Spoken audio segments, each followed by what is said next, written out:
안녕하세요. 네, 지난주에 잘 쉬셨습니까? 오늘 날씨가 무척 좋습니다.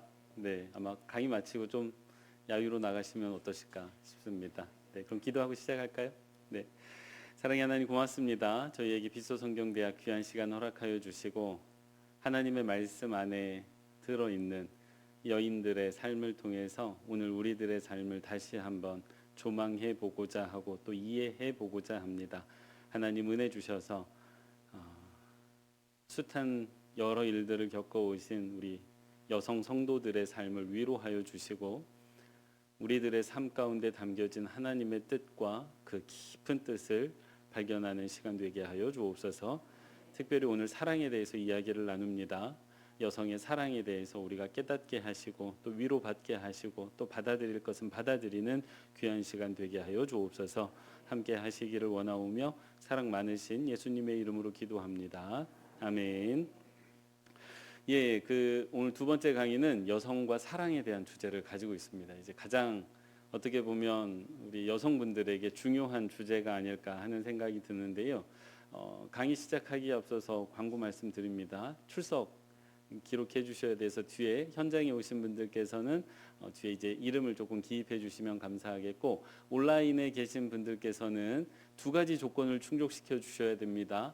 화요일 오전까지 영상을 시청하시고 화요일 오전까지 댓글을 달아주셔야 출석으로 인정을 해드린다는 거 꼭 기억하시고, 이효선 목사님 강의하실 때 재밌게 들으셨을 텐데 그때 출석 체크가 안 된 것 같아요. 그래서 나머지 강의 9번 중에 6번은 현장에 나와서 들으시고 나머지 3번은 온라인 가운데 들으신 분, 그러니까 뭐 현장에 7번 온라인 2번, 이것도 괜찮습니다. 그런 분들에게 이제 개근상을 드릴 예정이고, 온라인에서 4번 출석하고 현장에 5번 오셨다, 그건 가서 이제 또 판단을 좀 해보겠습니다. 그래서 최선을 다해서 같이 이 빛소성경대학을 좀 만들어갈 수 있으면 좋겠습니다.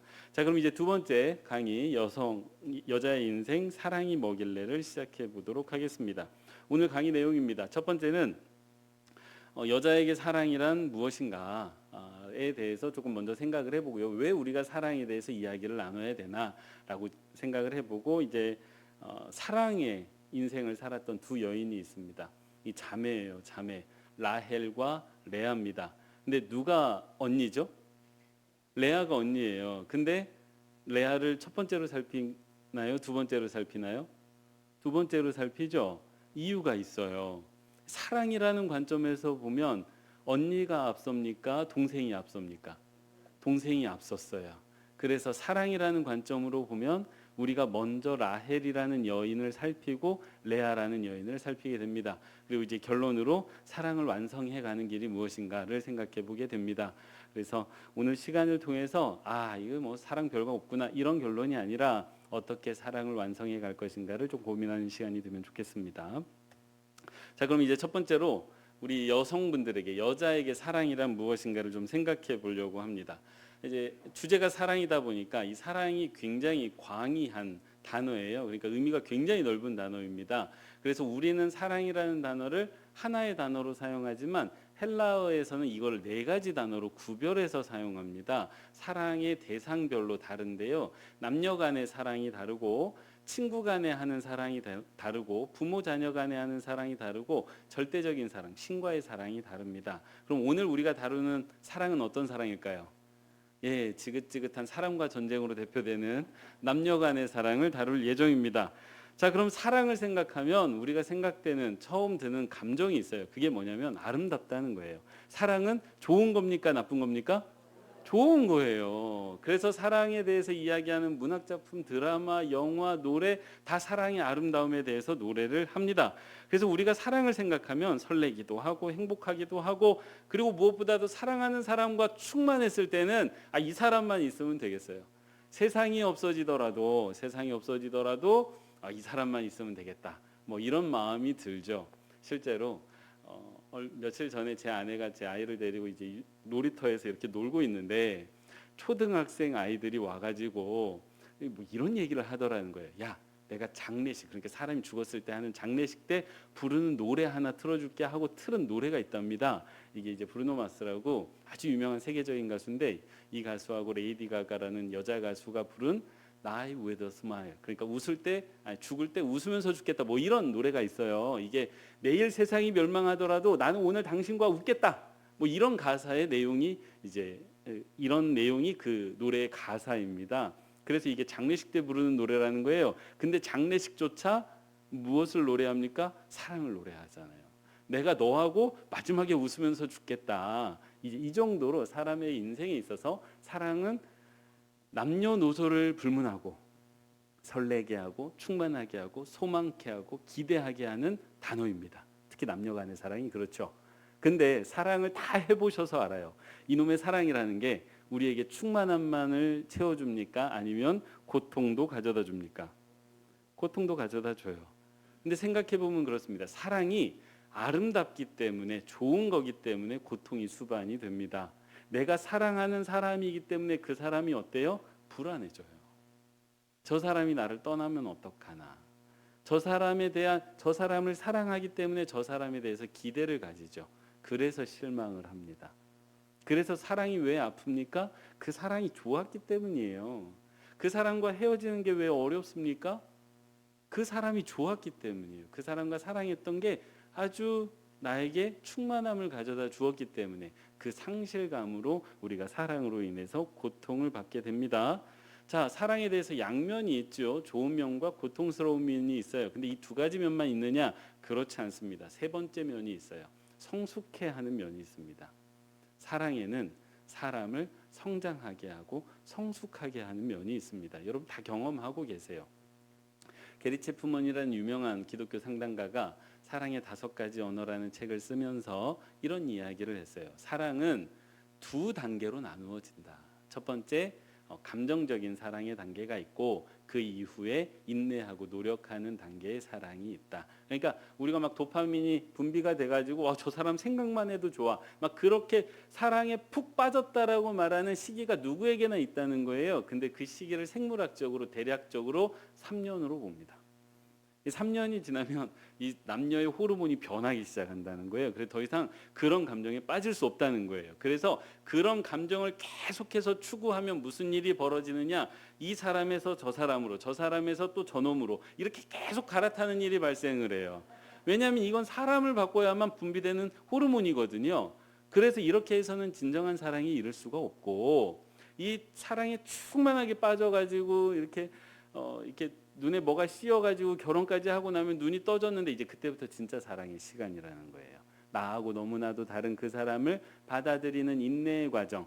그래서 그 과정을 통해서 진정한 사랑에 이르게 됐을 때 우리는 마침내 참된 사랑을 이루게 된다. 뭐 이런 내용입니다. 그러기 위해서 뭐 사랑의 언어가 중요하다. 뭐 그런 책인데, 이렇게 사랑에는요, 첫 번째 황홀한 시기, 황홀한 면, 두 번째 고통스러운 면, 세 번째 사람을 성장하게 하는 면이 있습니다. 이 남녀 간의 사랑이 그래요. 그리고 오늘 우리는 이 세 가지 면을 라헬과 레아라는 여인을 통해서 보게 됩니다. 그 면들을 통해서 이제 우리 자신을 조금 돌아보는 시간을 가졌으면 좋겠는데요. 그 라헬과 레아의 인생을 살피기 전에 왜 여자에게 사랑이 중요했는지, 그리고 또 진짜 어떤 의미인지 생각해 보려고 합니다. 신데렐라 이야기 좋아하시죠? 안 좋아하시는군요. 하긴 2연세쯤 되시면 신데렐라 이야기는 동화책일 뿐이고 현실에서는 없다는 걸 아시게 됩니다. 근데 우리 사람들이 가지고 있는 남녀 간의 사랑에 대한 기본적인 인식이 뭐 단순화시켜서 말하면 신데렐라 이야기에 기초하고 있는 경우가 많은 것 같아요. 특히 여성의 사랑에 대한 인식이 그렇습니다. 신데렐라 이야기는 몇 가지 신데렐라류의 이야기죠. 이 이야기는 몇 가지 공통점이 있습니다. 첫 번째, 여자 주인공이 고통을 받아요. 여러 가지 상황이 좋지 않아요. 억눌려요. 괴롭히는 사람이 있어요. 근데 이 여인은 보통 어떠냐? 착해요. 그리고 또 고통을 인내합니다. 그리고 순종적인 면을 가지고 있어요. 그리고 직접적으로 표현하지는 않지만 대부분 예쁘다라고 생각이 됩니다. 이제 이런 면을 가지고 있는 여인에게 어느 날 갑자기 누가 등장을 하죠? 왕자님이 등장을 해요. 그래서 왕자님이 등장을 해서 이 여인을 구출해냅니다. 이거 구원이에요. 그러고 결국 어떻게 되죠? 결혼해서 행복하게 살았더라라고 모든 동화, 신데렐라류의 동화는 다 거기서 끝이 납니다. 그래서 이런 신데렐라 이야기를 통해서 보게 되는 사랑의 모습은요, 이 사랑을 통해서 내 신분이 안정이 되고 행복을 추구하는 그 과정이 돼요. 그래서 여성이 사랑 이야기를 좋아하는 까닭은 그 사랑의 이야기, 내 인생에 펼쳐진 사랑의 이야기를 통해서 내 인생이 좀 더 나아지기를 바라는 마음, 그리고 내가 구원받기를 바라는 마음, 그리고 궁극적으로는 내가 행복해지고 싶은 마음이 담겨 있습니다. 그래서 여성에게 사랑이 매우 중요해요. 근데 남성은 사랑을 통해서 그거를 추구하지 않습니다. 세상에서의 성공을 통해서 그거를 추구해요. 그렇기 때문에 남자와 여자가 다릅니다. 예, 남자는 결혼을 하고 나면 사랑을 얻었기 때문에 후순위가 돼요. 근데 여성은 결혼을 하는 순간 사랑이 가장 우선순위가 되죠. 그러니까 서로 채우려는 게 좀 달라요. 뒤에서 다시 얘기합니다. 그런데 이게 이런 신데렐라류의 이야기가 영화 속에만 있는 게 아니고 고전에만 있는 게 아니고 이 신데렐라류의 이야기는 계속해서 현대적으로 재해석되고 있습니다. 제가 여기 포스터를 하나 넣어놨어요. 이게 좀 옛날 영화긴 한데 프리티 워먼이라고 줄리아 로버츠하고 리처드 기어가 찍었던 아주 달콤한 영화입니다. 이거 완전히 신데렐라 이야기예요. 이게 밑바닥 인생을 살아가던 여인에게 한 남자가 나타나서 그 남자를 통해 신분 상승과 지위의 안정과 행복을 찾게 되는 아주 그 가운데 여러 가지 우여곡절이 있죠. 이런 류의 이야기예요. 근데 이런 류의 이야기가 미국 헐리우드에만 있을까요? 아니면 한국에도 있을까요? 한국에도 너무 많아요. 대표적인 거, 이게 제 옛날 사람이라서 또 여러분들도 옛날 사람이니까 파리의 연인 기억나시죠? 이거 신데렐라 이야기예요. 여성이 남성을 통해 구원받잖아요. 요즘은 남성이 여성을 통해 구원받기도 합니다. 얼마 전에 네, 기억 잘 나지 않습니다. 그리고 시크릿 가든, 꽃보다 남자, 뭐 이런 류의 드라마가 전부 신데렐라의 구조를 가지고 있어요. 그래서 여성의 사랑에 대한 판타지를 계속해서 키워주는데 그 사랑을 통해서 그 사랑하는 남성을 통해서 자신의 인생이 좀 더 나아지기를 바라는 그 여성의 사랑에 대한 환상이 담겨져 있습니다. 자, 그러면 이런 이야기가 오늘날에만 있을까요? 과거에도 있었어요. 우리나라 과거에도. 여러분 생각나는 이야기 없으세요? 저는 딱 생각했을 때 춘향전이 먼저 생각났습니다. 춘향이에게 백마탄 왕자님이 누구예요? 이도령이에요. 춘향이의 신분이 뭐였죠? 기생 따님이었어요. 근데 예뻤잖아요. 근데 정절을 지키잖아요. 그러다가 그 왕자님이 거짓골로 돌아오지만 사실은 왕자였어요. 암행어사였거든요. 그래서 암행어사 출두요 해가지고 극적으로 반전해가지고 춘향이가 행복하게 되잖아요. 그죠? 왜 모르시는 것처럼 그러세요? 네. 그래서 우리나라 옛날에도 이런 어떤 사랑에 대한 보편적인 이야기가 이 동서고금을 막론하고 사랑에 대한 여성의 감정이 공유되는 측면이 있습니다. 그렇죠? 그래서 그러면 성경에는 없을까요? 성경에 있어요. 누가 있을까요? 룻이라는 여인 기억나세요? 네, 룻에게 보아스가 누굽니까? 백마탄 왕자님이에요. 물론 이제 다음 주에 저희가 룻을 살피게 되는데 다음 주에는 좀 다른 측면으로 보게 됩니다. 또 있어요. 에스더도 마찬가지예요. 예, 에스더도 왕의 이제 간택을 받잖아요. 아비가일이란 여인 기억나십니까? 다윗의 아내가 됐던 그 아비가일이란 여인에게도 너 그만 깜빡거려라. 야, 그 다윗이 백마탄 왕자님이었던 거죠. 이렇게 보면요, 이 여성에 대한 사랑의 그 사랑을 갈구하는 여성의 심리와 상태는 이게 단순히 비단 현대적인 여성들 우리들만의 문제가 아니라 아주 오래된 문제예요. 어쩌면 인류의 시작과 동시에 생겨난 일일 수도 있습니다. 근데 이런 이야기가 아주 우리의 정서를 대변하는 이야기임에도 불구하고 문제가 있어요. 어떤 문제가 있냐? 이 신데렐라 이야기를 통해 사랑을 배운 여인이 자기 남편이나 남자친구를 보면 왜 다 아무 말씀도 없이 이렇게 심각하게 보십니까? 문제가 생겨요. 우리 집에 있는 그 남자를 보면 백마탄 왕자가 아니에요. 여기에서 이제 좀 문제가 생기기 시작합니다. 자, 그러면 여러분이 살아오신 이 한국 사회에서 여성에게 사랑이란 어떤 의미가 있었을까요? 좀 생각해 봤습니다. 먼저 조선시대 여성을 좀 생각해 보면요, 아주 간단하게 생각해 보는 까닭은 여러분의 삶 가운데 조선시대의 흔적이 남아있기 때문이에요.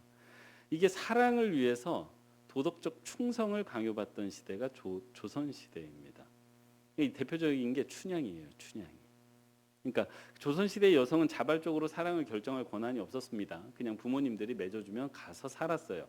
근데 가서 요청받는 덕목이 있어요. 사랑으로 요청받는 덕목이 있어요. 뭐예요? 남편에 대한 충절이에요. 효부상. 부모에 대한 효를 다하는 거. 이게 사랑의 표시였어요. 그러니까 정절을 지킨 여인에게 상을 주고 효를 다한 여인에게 상을 줬던 게 조선시대 법도예요. 그러니까 여성에게 사랑을 구현하는 방법이 뭡니까? 충절이에요. 충절. 정절을 지키고 충성을 다하는 거, 효를 다하는 거. 이제 그렇게 살아오던 여성들이 이제 근대 시대 우리 권사님들 할머니 이게 연세가 지긋하신 권사님들과 이제 60대를 넘어가신 권사님들 집사님들이 살아오신 인생이죠. 근대 시대가 이 근대 시대가 되면 사랑에 대한 관념이 변합니다. 그래서 엄마 아빠가 맺어주시는 그냥 부모님이 맺어주시는 신랑이 아니라 내가 자발적으로 연애가 시작된 시대예요. 저희 부모님도 연애 결혼하셨거든요. 왜 놀라세요? 제가 알기로 여기 연애 결혼하신 분들 꽤 됩니다. 네. 그러면서 이 사랑을 통해 개인적인 꿈을 꾸기 시작해요. 자신의 인생을 꿈꾸기 시작해요. 대표적인 게 애순입니다. 애순이에요. 폭삭소가수다 요즘 너무 인기여가지고 저는 보진 않았는데 짤을 하도 많이 봐가지고 스토리를 다 알게 됐어요. 저 애순이라는 여인이 원래 사랑, 자신의 성취 이런 걸 꿈꾸죠. 그러다가 누구를 만나죠? 아무도 모르시네? 관식이를 만나잖아요. 진짜 모르시네. 남편을 만납니다. 안 봤어요. 네, 저 애순이라는 여인이 되게 가난한 집에서 태어나가지고 시인을 꿈꿨던 여인이에요. 근데 그게 그 당시 가당키나 한 일입니까? 이게 학교도 안 보내주고 밥도 잘 안 주던 그런 집안에서 자랐던 여인이거든요. 그래서 그 삶에 대한 도피처로 처음에 제시된 게 부잣집 그 제취였어요. 제취. 근데 이제 그렇게 할 수가 없어요. 자기가 그걸 거절하고 관식이라고 지고지순한 남자를 만나게 됩니다. 그래서 그 남자와 평생 조금 고생하면서 살지만 행복하게 살았다는 이야기예요. 그리고 그 딸 금명이를 키우게 되는데 주체적인 사랑을 꿈꿨지만 실패하죠. 그러면서 가정을 위해 희생하는 인생을 살아갑니다. 근데 그 애순이라는 여성의 세대, 그러니까 우리 권사님들, 어머니 권사님들의 세대가 딸들을 어떻게 키웠냐면 대표적인 말, 너는 나처럼 살지 말아라.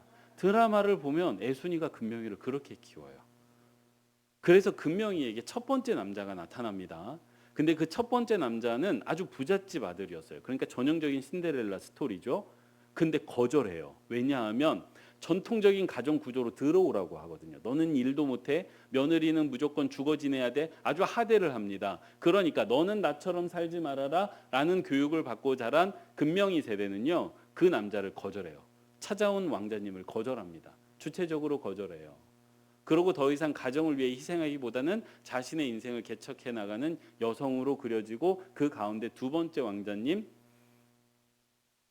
충섭이라는 남자를 만나서 이제 결혼에 이르고 똑같이 행복한 인생을 살게 됩니다. 그래서 사랑의 모습이 달라져요. 조선 시대의 사랑의 모습과 근대 시대의 사랑의 모습, 현대 시대의 사랑의 모습이 여성의 사랑하는 모습이 달라져요. 근데 한 가지 변하지 않는 게 있습니다. 바로 신데렐라 이야기에서 가지고 있었던 사랑이 내 인생을 완성시킨다는 측면에서 바라보면 여전해요.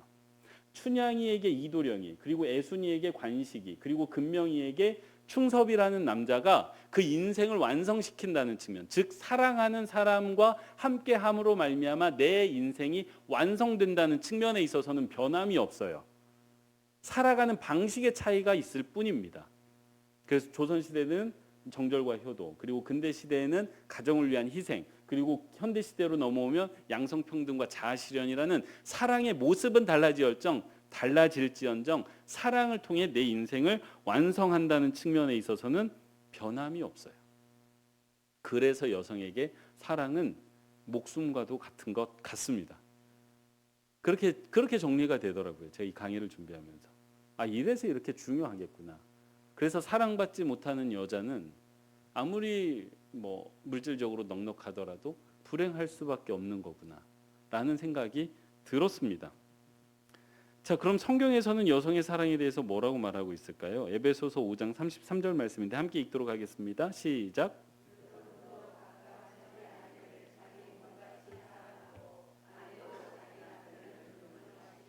아멘. 여러분, 이 말씀이 아까 제가 처음에 드렸던 이야기, 여성은 사랑을 통해서 인생을 완성하려 하고 남자는 성공을 통해서 인생을 완성하려 한다. 그 측면이 그대로 들어가 있어요. 그래서 그 미국의 에머슨 에거리츠라고 아주 유명한 상담가가 있는데, 기독교 상담가가 있는데, 이 말씀을 기초로 해서 하나님께서 사람을 창조하실 때 여성은 사랑을 추구하는 존재로 창조하셨고 남성은 성공을 추구하는 존재로 창조하셨다. 그래서 여성은 끊임없이 사랑에 대해서 갈구하고 남성은 끊임없이 존중에 대해서 갈구하고 있다라고 해석했습니다.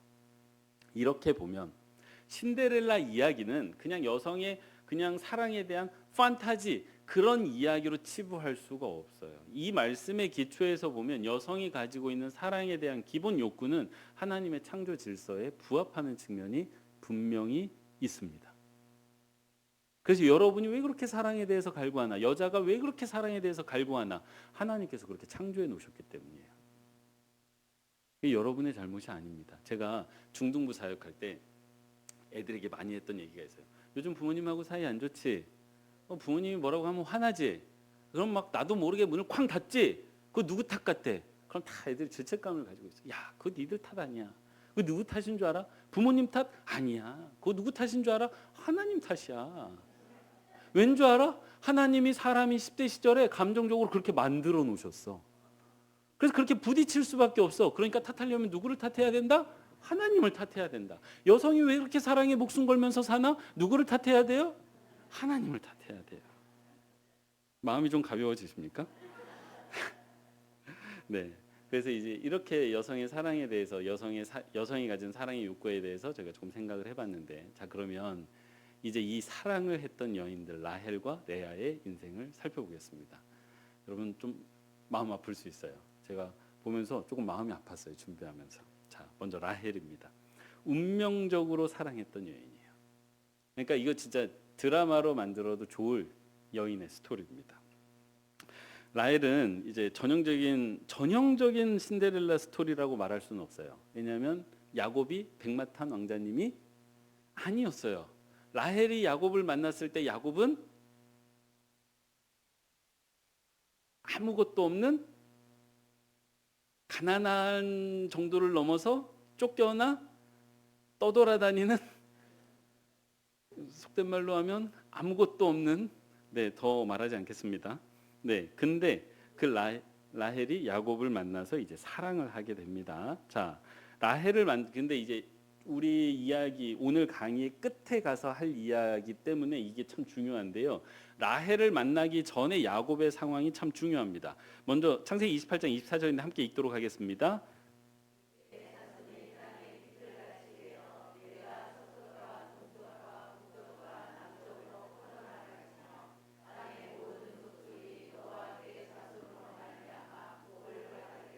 아멘. 이게 라헬의 상황이 아니에요. 누구의 상황이에요?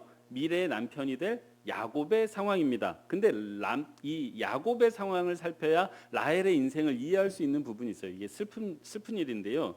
여러분 그 옛날 우리말에 여자 팔자는 무슨 팔자라고? 뒤웅박 팔자. 이게 무슨 의미인지 아시는 분 계세요? 저 이번 강의 준비하면서 찾아봐서 알게 됐거든요. 그러니까 이게 어떤 맥락에서 이 말이 만들어졌는지 아세요? 이 뒤웅박이라는 게요. 부잣집에서는 쌀을 담아두는 용기로 썼답니다. 근데 이 뒤웅박이 가난한 집에서는 소 여물을 담아두는 통이었대요. 그래서 여인이 어느 집안에 가느냐에 따라서 마치 뒤웅박이 부잣집으로 가면 쌀 담아두는 통이 되고 가난한 집에 가면 여물 담아두는 통이 되는 것처럼 뒤웅박은 뒤웅박일 뿐인데, 근데 어디에 가느냐에 따라 달라지는 것처럼 여성의 인생이 누구를 만나느냐에 따라 그렇게 달라진다라는 의미가 여기 담겨 있더라고요. 모르셨죠? 저도 이렇게 알아보면서 야, 이런 의미가 있었구나라고 싶었습니다. 그러니까 이게 참 여성의 인생을 바라보는 좀 슬픈 측면이에요. 주체적으로 살아가지 못하는. 근데 그 고스란히 같은 시각이 여기 성경에 담겨 있습니다. 그러니까 라헬이라는 여성의 인생을 이해하기 위해서는 어쩔 수 없이 그 남자의 인생을 살필 수밖에 없는 부분이 있습니다. 근데 이건 남자도 마찬가지예요. 제가 오늘 계속해서 여자에 대해서 강의를 하다 보니까 이제 더 강조하는 것뿐이지 남자도 여자를 봐야 이해가 되는 부분이 있습니다. 근데 이제 그 남편 야곱의 인생을 보면요, 형제와의 갈등으로 인해서 도망하고 있는 상황이에요. 그러다 베델이라는 곳에 도착을 했습니다. 그래서 잠을 자는데 하나님께서 환상을 보여주세요. 근데 그 환상 가운데 약속을 주세요. 뭐냐면 내 자손이 땅에 티끌같이 되리라 라는 말씀이에요. 근데 여러분, 남자가 혼자 애 낳을 수 있습니까? 없죠. 그럼 남자가 혼자 어디 가서 뭐 애들을 납치해서 데려와 가지고 자손을 만들 수 있습니까? 없지요. 그럼 저 언약이 이루어지기 위해서는 반드시 누가 필요하죠? 여자가 필요해요. 그러면 그 여자와의 이야기는 무슨 이야기일 수밖에 없죠? 사랑 이야기일 수밖에 없어요. 그래서 28장에서 야곱에게 이 언약을 주신 하나님이 29장에서 누구를 만나게 하세요? 라헬을 만나게 하시는 거예요. 그러니까 28장에 언약이 나오고 29장에 그냥 라헬을 우연히 만나는 게 아니라 이 언약의 관점에서 이 러브 스토리가 시작된다는 걸 이해하셔야 한 여성과 그 자매에게 펼쳐졌던 그 숱한 이야기가 이해가 되기 시작합니다. 그러니까 내 인생을 단순히 내 인생의 러브 스토리로만 이해하기 시작하면 이게 지지고 볶은 이야기밖에 안 되는데, 더 크게 하나님의 언약의 관점에서 내 인생을 바라보기 시작하면 다르게 보일 수 있다는 거예요. 그러니까 내 사랑을 내 감정과 내 이야기로만 보는 게 아니라 좀 더 큰 관점, 하나님의 관점에서 볼 수 있었으면 좋겠습니다. 그런데 이때 야곱의 상황을 보면 현실적인 상황이 매우 어려웠죠. 그리고 그런 상황에선 오히려 하나님은 언약을 주셨고, 이로 인해서 이제 그 다음 이야기가 펼쳐지는데, 그 다음 이야기가 바로 이어지는 다음 이야기가 라헬과 야곱의 운명적인 만남이에요. 창세기 29장 11절을 보면 여기서 그는 야곱인데 야곱이 라헬에게 입맞추고 소리내어 울었다라고 되어 있어요. 이 생명부지 처음 보는 사람이거든요. 근데 그 사람을 보자마자 입맞추고 울었다라고 되어져 있어요. 감정이 굉장히 격해져 있는 게 느껴지시죠? 근데 한번 이야기를 따라가 보자고요. 야곱이 장자권 한번 받아보겠다고 그 온갖 속임수를 쓰다가 걸렸어요. 근데 그 호전적인 형이 자기를 때려 죽이겠대요. 그래서 그 형이 진짜 죽일 것 같아서 도망쳤어요. 근데 누구로부터 도망쳤냐? 형으로부터 도망쳤는데 그 당시 자기의 보호자가 누구였느냐? 어머니 리브가였어요. 그러니까 야곱에게 있어서 여성은 어떤 존재예요? 나를 보호해주고 나를 막아주던 그런 어떤 진짜 어머니 같은 존재였어요. 근데 거기로부터 벗어났잖아요. 그래서 외롭게 그 광야길을 걸어서 처음 만난 여인이에요. 근데 그 여인에게 뭘 느꼈어요? 예? 예, 맞아요. 모성애를 느낀 거예요. 그러니까 내가 그 리브가로부터 벗어나서 내 인생이 어떻게 될지 불안한 그 가운데서 이 여행길을 걸어왔는데 처음 만난 여성에게 그 여성에게 마음을 뺏긴 거예요. 속된 말로 첫눈에 반한 거예요. 근데 이게 단순히 예뻐서 반했다기보다 그 야곱이 처한 상황을 품어줄 수 있는 여인, 내가 저 여인에게서 마침내 내 인생의 안식처를 새로 구할 수도 있겠다는 그 마음, 이것이 그냥 뭐 생각하고 판단하고 이런 게 아니라 그냥 본능적으로 남성과 여성의 사랑이 시작되는 그 장면입니다. 그래서 그 격한 감정이 그대로 드러나 있어요. 그런데 그 라헬이 심지어 어땠느냐? 곱고 아리따우니. 히브리어 표현으로 직역을 하면 보기에 아름다웠다고 되어져 있습니다. 심지어 예뻐요. 모든 남성의 이상형은 예쁜 여자입니다. 옛날에도 그랬을 것 같아요. 그래서 그 예쁜 여성, 단순히 예뻐서 빠진 게 아니라 예쁜데 내 영혼의 안식처처럼 느껴지는 그 운명적인 여인을 만난 거예요. 진짜 러브스토리 아닙니까? 진짜 러브스토리예요. 그래서 울은 거예요. 완전히 푹 빠진 거죠. 운명적 사랑이 시작이 됩니다. 그리고 그랬기 때문에 그 여인을 향한 열정을 불태울 수 있었어요. 16장 6절입니다. 같이 한번 읽어보겠습니다.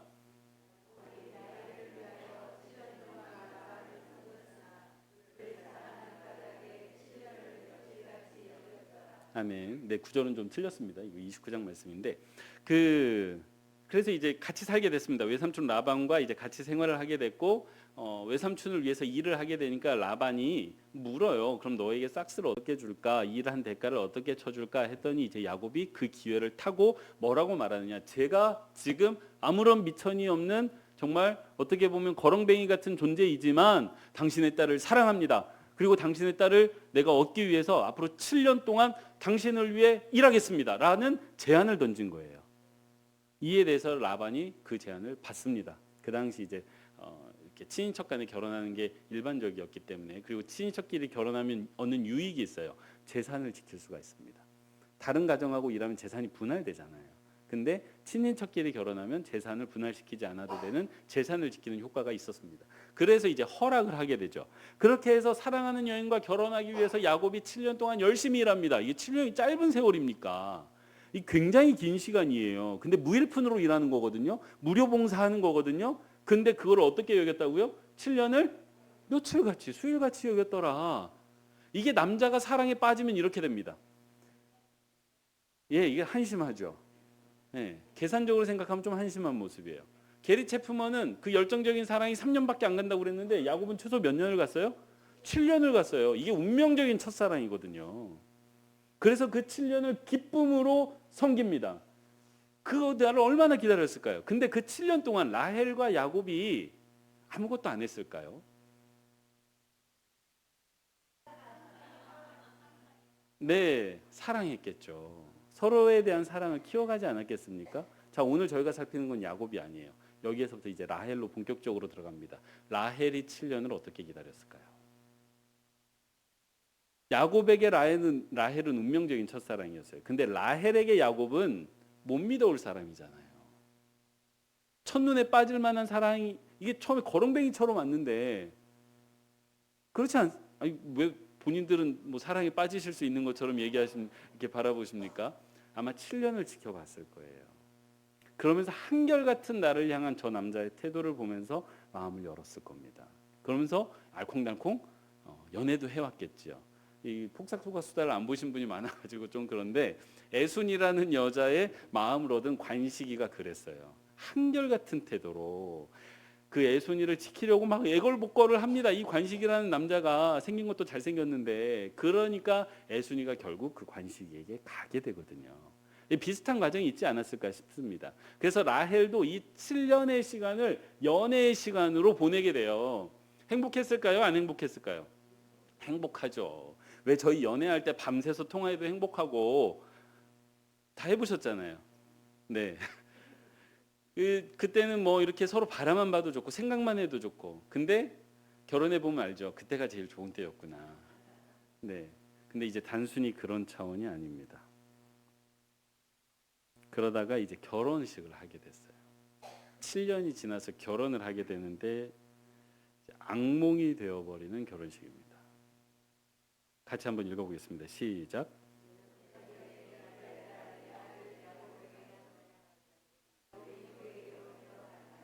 네, 아멘. 7년의 기한을 채웠잖아요. 마침내 결혼식이 열렸잖아요. 잔치가 열렸잖아요. 이날 야곱과 라헬은 결혼식의 주인공이 누구라고 생각합니까? 자기들이라고 생각을 하잖아요. 야곱도 한껏 꾸몄을 거고 잔치에 흠뻑 취했을 거예요. 라헬도 신부로 꾸미고 다 준비했겠죠. 근데 밤에 아버지가 신방에 못 가게 하는 거예요. 그리고 뭘 봅니까? 자기 언니를 데리고 자신의 신방에 들어가는 걸 보게 됩니다. 여러분 여성으로 생각을 해보세요. 끔찍한 일이에요. 상상할 수 없는 일이 벌어진 거예요. 평생에 씻을 수 없는 상처, 이 트라우마입니다.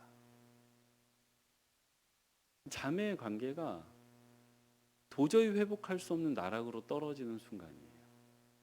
이 말이 안 되는 순간이잖아요. 이걸 아버지가 합니다. 이 생각해 보면 가장 행복해야 할 첫날 밤이 가장 불행한 밤으로 바뀌고 있는 순간이에요. 아침이 되어서 상황을 파악하고 야곱이 따져 묻습니다. 근데 이 방식이요, 야곱이 형 에서를 속이던 방식과 매우 유사해요. 자기가 살아온 방식대로 되돌려 받은 겁니다. 야곱이. 그제서야 우리 관습에 언니보다 동생이 먼저 시집가는 경우가 없다 이거예요. 그걸 이제 알려줘요. 속인 거죠.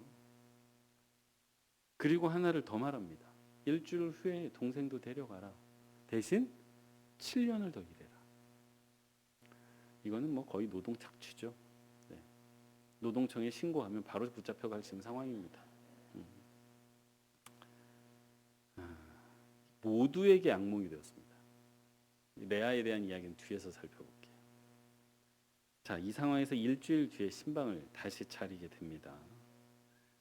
여러분 제가 생각을 하는데 이 일주일을 라헬이 어떻게 보냈을까 싶은 거예요. 여성의 마음으로 한번 생각해 보십시오. 저는 상상하는 거지만 결혼식 당일날 그 일을 당하고 일주일을 견뎠어요.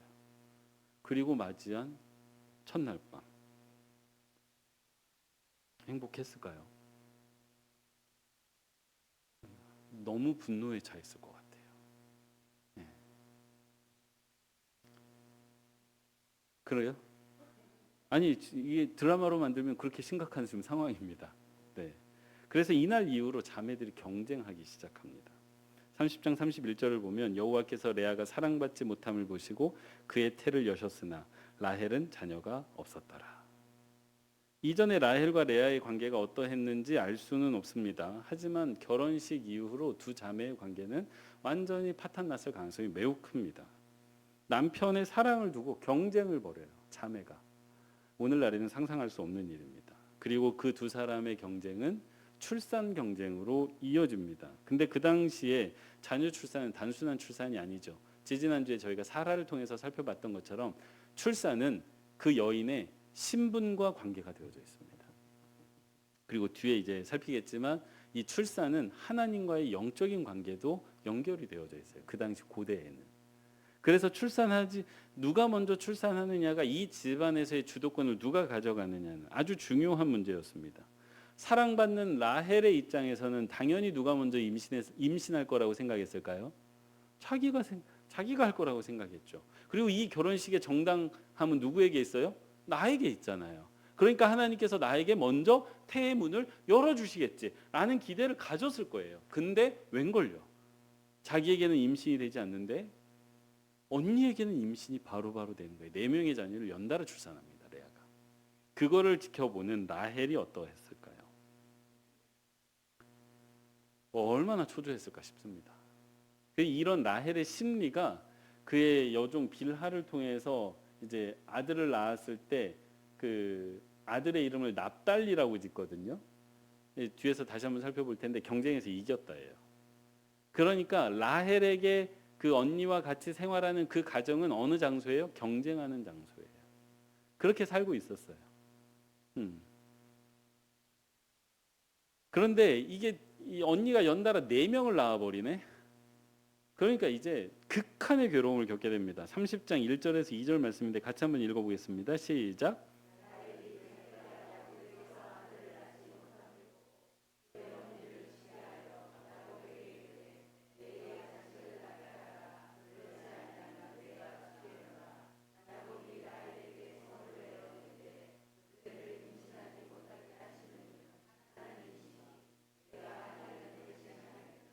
아멘. 여러분 느껴지시죠? 여기 2가지가 보여요. 첫째, 라헬의 극한에 다다른 심적 괴로움입니다. 너무 괴로운 거예요, 진짜. 너무 괴로워하고 있습니다. 오죽 괴로웠으면 지금 죽겠다는 말을 다 하고 있겠습니까? 그러다 보니까 이제 누구를 원망하죠? 남편을 원망하죠. 먼저 남편을 원망합니다. 다들 그러시잖아요. 속상한 일 있으면 누구한테 먼저 하소연하죠? 남편한테. 근데 이게 대부분인지는 모르겠으나 이제 원망하는 말투로 많이 됩니다. 이제 라헬도 그랬어요. 보통 여인들이 사용하는 방식인데 이러면 남편은 어떻게 해야 될까요? 그래, 네 말이 맞다. 다 내 탓이다. 미안하다. 아유, 괜찮다. 그래도 내가 있지 않느냐. 이렇게 다독여줘야 되는데 지금 야곱이 어떻게 하고 있죠? 성을 낼 뿐만 아니라 야, 이거 내 탓이냐. 야, 하나님 탓 아니냐라고 사실은 팩폭이라고 하죠. 요즘 팩트 폭행을 하고 있습니다. 이거 어리석은 남편의 전형이에요. 좀 아내를 위로해 줘야 되는데 한나의 남편이 그랬습니다. 한나의 남편 엘가나가 한나가 동일한 문제로 괴로워할 때 내가 10 아들보다 낫지 아니하냐라고 위로를 해주죠. 그럼 한나의 마음이 풀어졌을까요? 안 풀어져요. 네, 안 풀어집니다. 근데 후환은 없어요. 근데 보니까 그렇더라고요. 그렇게 잘 다독인 남편은 그 순간만 괴롭고 넘어가고 이렇게 야곱처럼 어리석은 대답을 한 남편은 네가 그때 그랬지 라는 꼬리표를 달고 평생을 살게 됩니다. 네. 근데 이제 여기에서 느껴지는 건 라헬이 얼마나 외로운가예요. 남편이 사랑하고 있지만 그 사랑이 채워지지 않는 거예요. 그러다 보니까 하나님을 원망합니다. 그럼 하나님께로부터 멀어지죠. 그럼 주변에 남아있는 사람이 있을까요? 없을까요? 없어요. 이런 속상한 일이 있을 때 언니하고 보통 자매들이 대화하는데 언니하고 관계는 완전히 단절됐잖아요. 그러다 보니 라헬은 세상에 없는 외로움을 경험했을 가능성이 큽니다. 그러면서 성경에 등장하지 않는 하나를 더 탓했겠죠. 저 야곱이라는 남자를 선택한 내 선택을 후회했을 겁니다. 첫 번째는 남편을 원망하고, 두 번째는 하나님을 원망하고, 세 번째는 누구를 원망해요? 자기 자신을 원망했을 거예요. 그렇게 살아가던 여인이 라헬입니다. 그래서 이 상황을 타개하기 위해서 라헬이 발버둥을 쳐요. 첫 번째, 빌하라는 여인을 이렇게 아들이 아니죠. 남편에게 줍니다. 그래서 아들 둘을 얻어요. 단이라는 아들과 납달리라는 아들을 얻게 됩니다. 근데 단이라는 아들에게 억울함을 풀어주셨다. 그러니까 지금 내 인생이 어떻다는 거예요? 억울하다는 거예요. 남편도 뺏기고 아들도 못 낳고 억울하다는 거예요. 그러면서 납달리 경쟁에서 이겼다. 내가 마침내 언니를 이겼다. 내가 마침내 주도권을 잡았다. 그러니까 그렇게 살아왔던 겁니다. 이 라헬이 결혼 생활을. 그게 이제 첫 번째 발버둥이고, 두 번째 발버둥이 그 30장 15절에 나오는데 합한채 사건 아시죠? 그 언니 레아가 합한채, 그 당시 고대 사회는 이 합한채의 뿌리를 다려 먹으면 임신이 된다는 속설이 있었대요. 그래서 그 뿌리를 얻으려고 언니에게 사정하는 장면입니다. 이 발버둥이에요. 어떻게든 임신해 보려고. 그러면서 후미에 뭐라고 말하냐면요. 오늘 밤에 내 남편이 언니와 동침하리라. 누구 남편? 내 남편이래잖아요. 내 남편이래잖아요. 레아는 결혼 안 했습니까? 했잖아요. 이때 이미 자식을 넷이나 낳았다니까요. 근데 인정하고 있어요? 안 하고 있어요? 안 하고 있어요. 근데 보통 그래서 야곱이 보통 어디에서 생활했다는 게 이 말씀에서 느껴집니까? 라헬하고 생활하고 있었다는 게 느껴지잖아요. 그러니까 내가 오늘은 언니한테 보내줄게 이거 아니에요. 레아의 인생은 뒤에서 살펴보겠습니다. 근데 이렇게 해가지고 그 합한채를 얻었습니다. 근데 그때도 임신이 안 되는데, 근데 이 두 가지 사건에 공통점이 있어요. 자녀를 얻기 위해 남편에게 딴 여자를 보낸 공통점이 있습니다. 이 얼마만큼 심적인 고통이 컸으면 여성이 자발적으로 남편의 침실에 다른 여인을 보냅니까? 이게 이제 참 상상하기 어려운 고통인데, 그때 하나님의 구원이 마침내 라헬에게 임합니다. 30장 1절에서 2절 이 말씀 또 제가 안 바꿔놨네요. 같이 한번 읽겠습니다. 시작.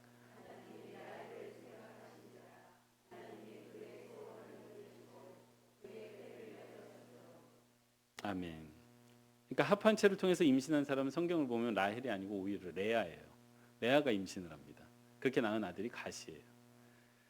근데 그 실패 이후에 라헬의 발버둥이 더 이상 나오지 않습니다. 라헬의 계획과 라헬의 노력은 멈추게 돼요. 그리고 마침내 하나님께서 그의 태를 여십니다. 그러니까 라헬의 태를 여신 것은 사람의 계획이 아니라 하나님의 은혜였고 하나님을 향한 기도였다는 것을 꼭 기억하셨으면 좋겠어요. 이 극한의 고통의 시간을 보내고 얻은 아들이 요셉입니다. 그 요셉의 이름의 의미가 수치를 거둬 가셨다는 거예요. 그러니까 지금까지 내 인생을 어떻게 바라보고 있습니까? 수치스럽게 바라본 여인이에요. 그런데 이 고통 끝에 얻은 아들 요셉이 결국 무슨 일을 행하죠? 온 가족을 구원하잖아요. 여인의 고통, 이 라헬이 받았던 고통이 사라지지 않습니다. 결국 그 요셉이라는 아들의 인생을 통해 엄청나게 아름다운 이야기, 화해의 역사. 요셉이 누구랑 화해하죠? 형들과 화해하잖아요.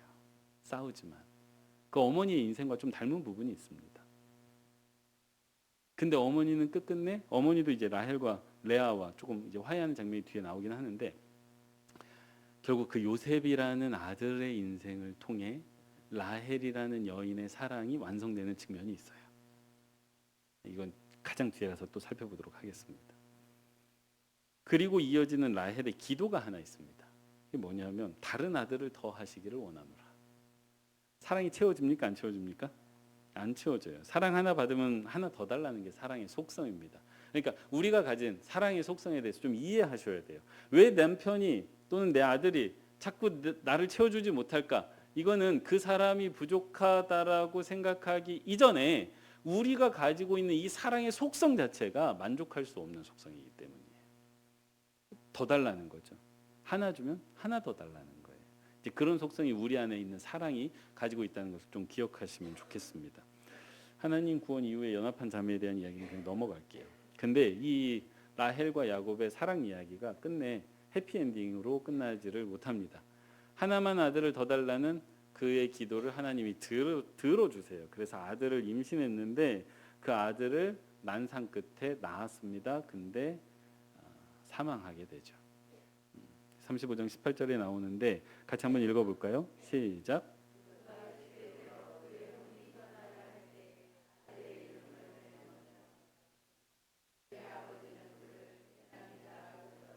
아멘. 여러분 이게 진짜 아름다운 야곱의 지고지순한 사랑이 그대로 드러나는 장면입니다. 라헬이 사망하고 있어요. 내가 더 이상 살지 못할 것을 직감적으로 느낍니다. 그러면서 아들을 보고 있어요. 품에 안고 있었겠죠. 그 아들의 이름을 지어줍니다. 성경에서는 자녀의 이름을 대부분 여성이 지었어요. 그래서 이 아들의 이름이 어머니의 선언문 같은 역할을 하는데 뭐라고 짓느냐? 베노니, 슬픔의 아들이라고 지어요. 그러니까 내 사랑의 이 이야기가 결국 슬픔이라는 거예요. 참 해피엔딩이 아니라는 거죠. 새드엔딩이라는 겁니다.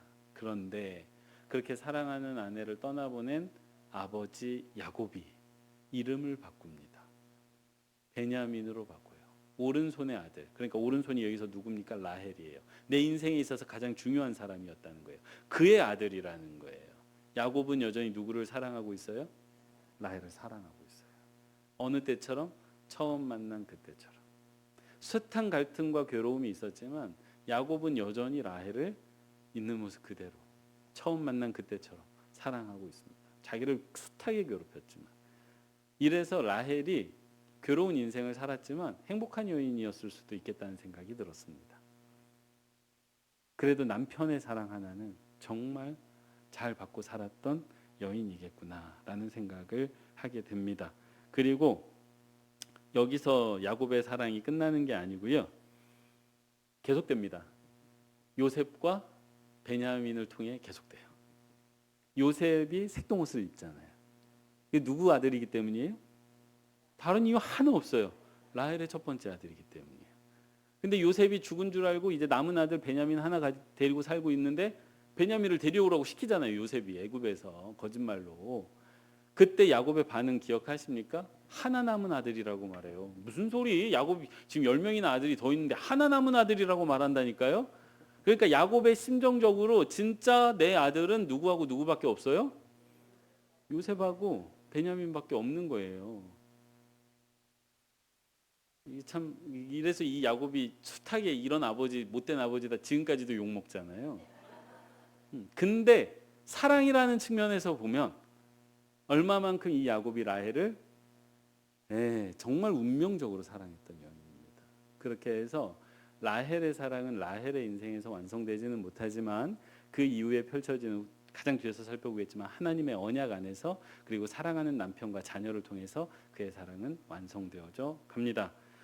재미있으시죠?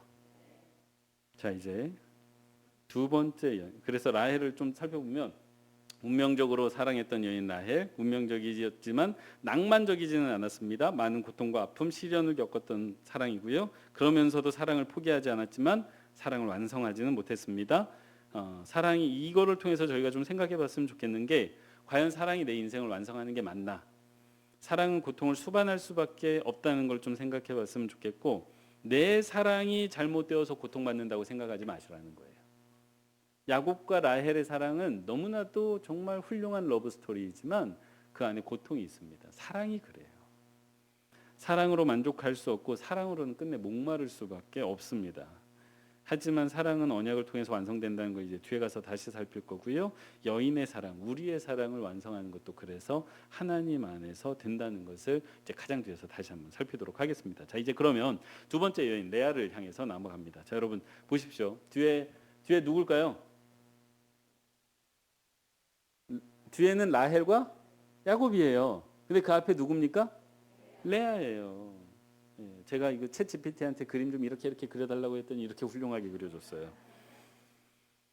지난주에도 사라보다 하갈의 이야기가 좀 더 풍성한 부분이 있었는데 오늘도 그런 측면이 있습니다. 라헬보다 레아의 이야기가 여성의 인생을 더 잘 보여주는 측면이 있습니다. 먼저 레아에는 어떤 사람인지를 좀 살펴보면 시간이 많이 가서 좀 빨리 진행할게요. 한 가지 표현밖에 안 나와요. 시력이 약했다. 이게 두 가지 의미가 있을 수 있습니다. 첫 번째, 진짜 시력이 약했어요. 그럼 뭐 잘 안 보이는 거예요. 그러면 사람의 표정이 어떻게 되냐면 이렇게 됩니다.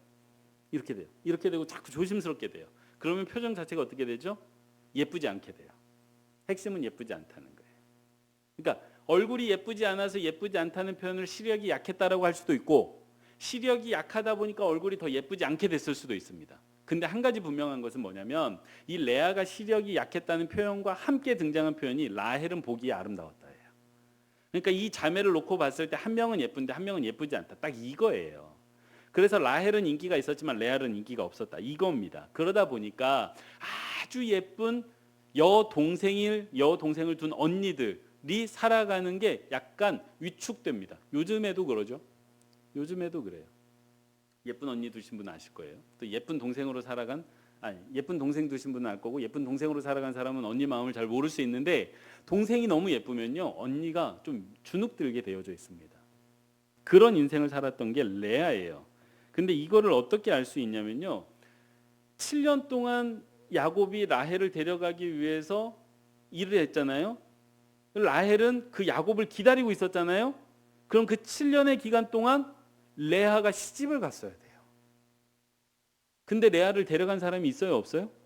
없어요. 그러니까 레아는 그 누구에게도 인기가 없었던 여인이에요. 그러다 보니까 이제 아빠에게 조금 숙제 같은 딸이었던 거죠. 그래서 어떻게 시집을 가게 됩니까?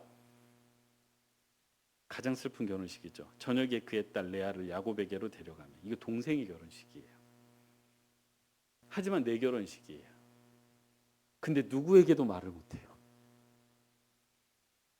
그리고 정말 이렇게 뭐랄까 무슨 나쁜 짓을 하듯이 신방에 들어가야 됩니다. 그러니까 동생에게 얹혀서 시집 가는 거예요. 이거 1+1도 아니고.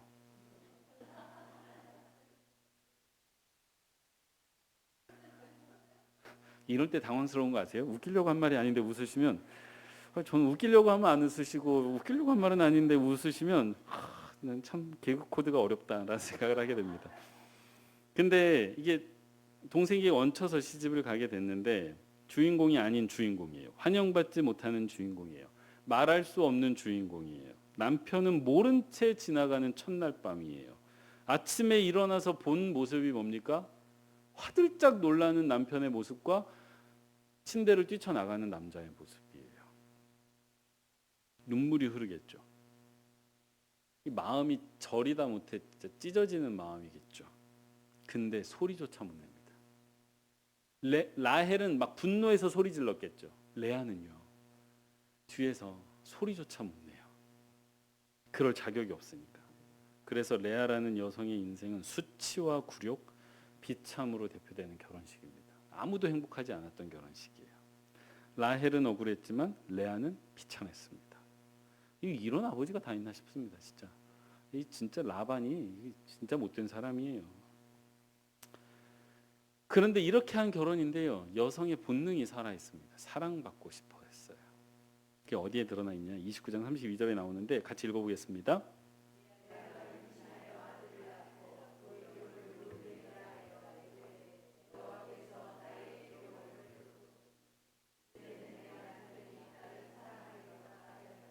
아멘.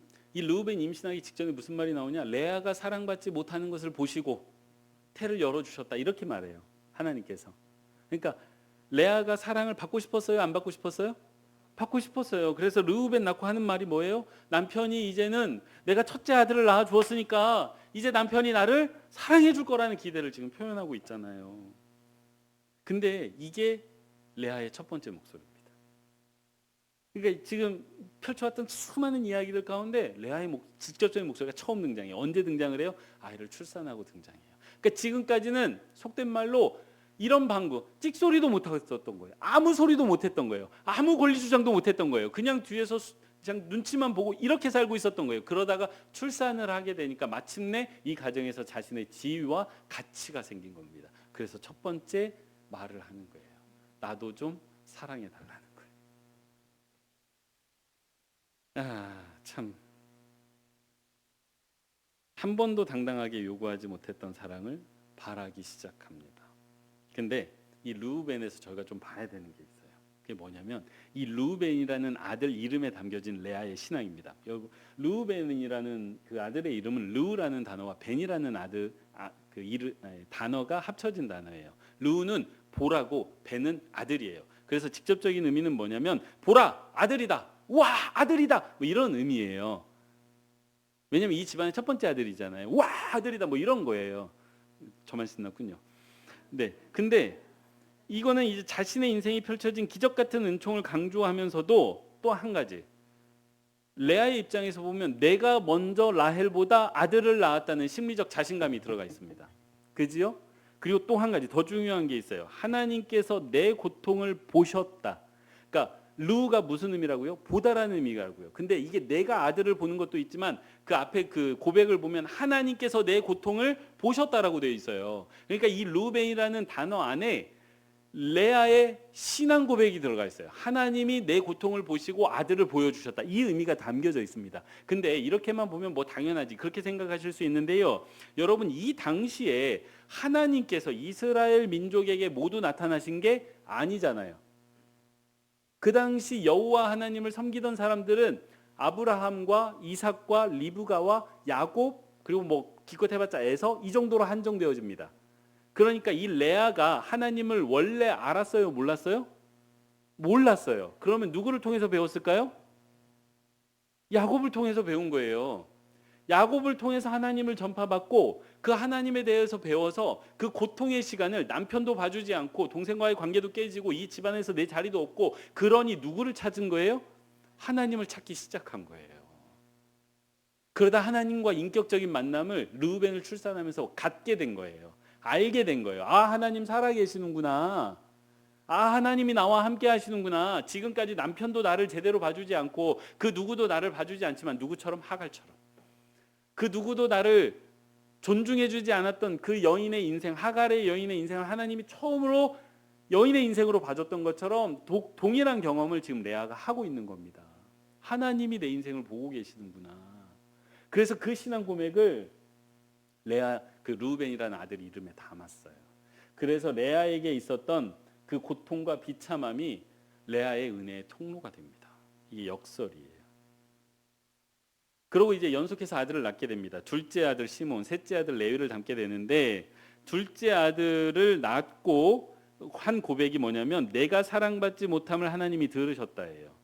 그러니까 이게 둘째 아들 이름에 담겨진 또 다른 신앙 고백이죠. 하나님이 들으시는구나. 볼 뿐만 아니라 들으시는구나. 이게 더 깊어진 인격 관계를 보게 되고 근데 이 둘째 아들 시몬에 담겨진 상황을 보면 여전히 사랑받지 못하고 있어요. 그죠? 아들은 낳았지만 임신하고 출산했지만 여전히 사랑은 못 받고 있어요. 셋째 레위를 낳고 이제 남편이 나와 연합하겠지. 아들을 셋이나 낳았으니까 이제 남편의 태도가 변할 거다. 이제 남편이 나와 연합할 거다라는 기대를 담고 있어요. 그러니까 지금까지도 사랑을 받아요? 못 받아요? 못 받아요. 그러면 누구하고 지금 계속 살고 있어요? 그냥 하나님하고 살고 있어요. 나를 닮았다라고 생각하시는 분들이 혹시 계실지도 모르겠습니다. 그러다 네 번째 아들을 출산하는데 유다를 출산합니다.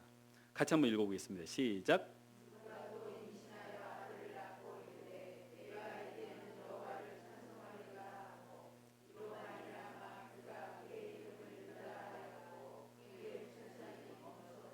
아멘.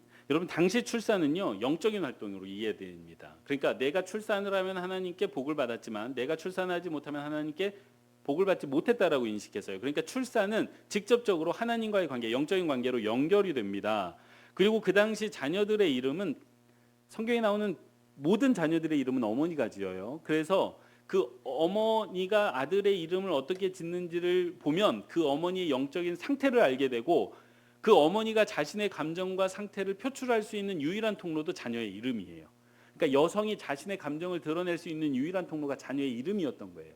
얼마나 여성이 이렇게 작게 위축되어져 있는지가 눈에 보이는 거죠. 이게 좀 슬픈 일이긴 하지만 그래서 여성이 그 아들의 이름을 어떻게 짓는지가 매우 중요합니다. 그 선언문이기 때문이에요. 근데 이 네 번째 아들에 이르러서 마침내 사라진 게 있어요.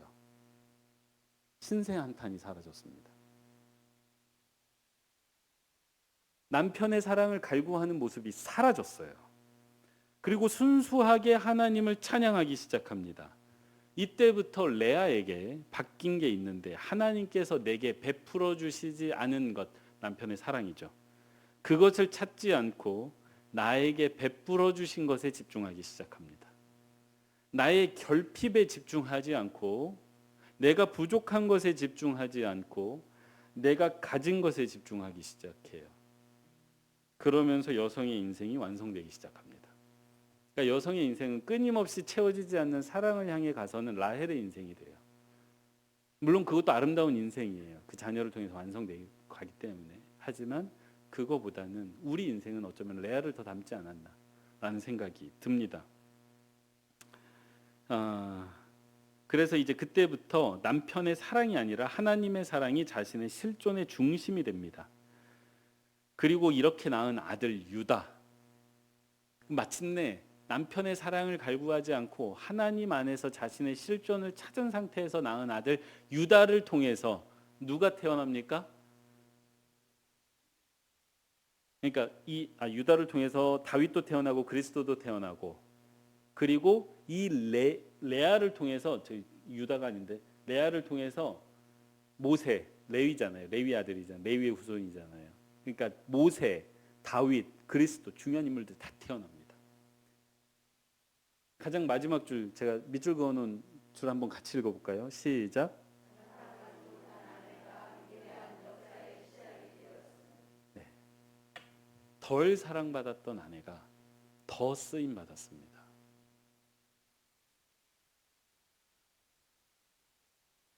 그러면 이제 모든 상처가 사라졌느냐? 그렇지는 않아요. 상처를 끌어안고 살아가는 모습이 나옵니다. 30장 15절을 보면 합한 채를 뺏어가려는 라헬에게 뭐라고 말하냐면, 레아가 그에게 이르되 네가 내 남편을 빼앗은 것이 작은 일이냐. 이게 유다 출산한 이유거든요. 그런데도 여전히 그의 마음, 여성의 마음에 씻겨지지 않는 상처. 근데 이게 자기의 입장에서만 다 생각하기 때문이에요. 라헬도 끊임없이 억울하다 했죠. 레아도 끊임없이 억울했던 거예요. 어쨌거나 저 남자가 사랑한 사람은 내 동생일지 몰라도 아버지가 짝지어 주신 첫 번째 아내는 나 아니냐는 거예요. 근데 내 남편을 저 동생이 뺏어갔다는 거죠. 부끄럽게 한 결혼이었지만 정통성은 자기에게 있다고 믿은 레아입니다. 그리고 그 정통성은 출산을 통해서 강화되었다라고 믿었을 거예요. 그리고 네 번째 아들 유다를 낳는 그 모진 세월을 통해 성장하고 성숙했지만 여전히 사랑으로 인한 상처는 남아 있습니다. 우리 인생에 사랑으로 인한 상처는 쉽게 사라지지 않아요. 남아있는 상처를 내 부족함이나 연약함 때문에 내가 가지고 있다, 또는 남편이 부족했기 때문에 내 상처가 사라지지 않는다라고 생각하지 않으셨으면 좋겠습니다. 사랑이 남긴 상처는 그 사람이 떠나더라도 잘 사라지지 않는 법이죠. 그래서 내 안에 있는 상처가 있다면 그냥 고이 놔두시면 좋겠어요. 그거 끌어안고 씨름해봤자 더 아플 뿐입니다. 그래서 있는 그대로 인정하시고, 레아가 그랬던 것처럼 때로는 속 뒤집는 일이 생길지라도 그냥 상처는 상처로 놔두시면 좋겠습니다. 그 얘기 드리려고 넣은 부분이에요. 그래서 레아라는 여성의 인생을 보면 자신이 갈구했던 사랑을, 채우지 못했던 사랑을 오히려 성숙함으로 바꾼 여인입니다. 시작은 동생 뒤에서 시작을 했습니다. 하지만 하나님을 만나고 남편을 통해 하나님을 만났죠. 그리고 그 하나님 안에서 자신의 인생을 바꿨습니다. 그래서 남편의 사랑을 구하던 여인에서 하나님으로 충분한 여인으로 성숙해 갑니다. 그녀는 사랑을 구하는 여인이었지만 결국 사랑을 극복하고 넘어섰던 여인입니다. 그래서 덜 사랑받은 여인이 아니라 위대한 여인으로 완성한 인생이었습니다. 당신은 낭만적 사랑의 주인공입니까? 아니면 덜 사랑받는 여인의 삶입니까? 덜 사랑받았다라고 해서 여러분의 인생은 조금도 위축되거나 그러실 필요가 없습니다. 당신이 오늘 더 성숙한 그리스도인이 되어서 하나님으로 충분한 인생을 살아가는 까닭은 어쩌면 당신의 삶 가운데 사랑이 부족했기 때문일 수 있습니다. 고로 당신의 삶은 사랑이 없었던 인생이 아니라 오히려 더 큰 사랑을 완성해가는 인생일 수 있습니다. 이제 결론으로 이제 그거를 이야기를 드릴 건데요. 사랑을 완성하는 길이에요. 다시 처음으로 돌아가서 레아와 라헬을 만나기 이전에 야곱은 하나님께 언약을 받았습니다. 그리고 그 언약을 완성해 가는 이야기로서 그 언약을 풀어가는 이야기로 레아와 라헬의 사랑 이야기가 펼쳐집니다. 이 두 이야기는, 언약과 사랑의 이야기는 아무런 상관이 없는 것 같지만 매우 밀접한 관계를 가지고 있습니다. 그 언약은 오직 사랑을 통해서만 완성될 수 있었기 때문입니다. 그런데 그 사랑의 이야기가 매우 아름답지 않습니다. 오늘날 현대인의 기준으로 보면 막장에 오히려 가깝습니다. 그런데 놀랍게도 하나님께서는 그 이야기를 통해 당신의 이야기를 완성하셨습니다. 아름답지 못한 사랑의 이야기, 어쩌면 내 이야기일지도 모르겠습니다.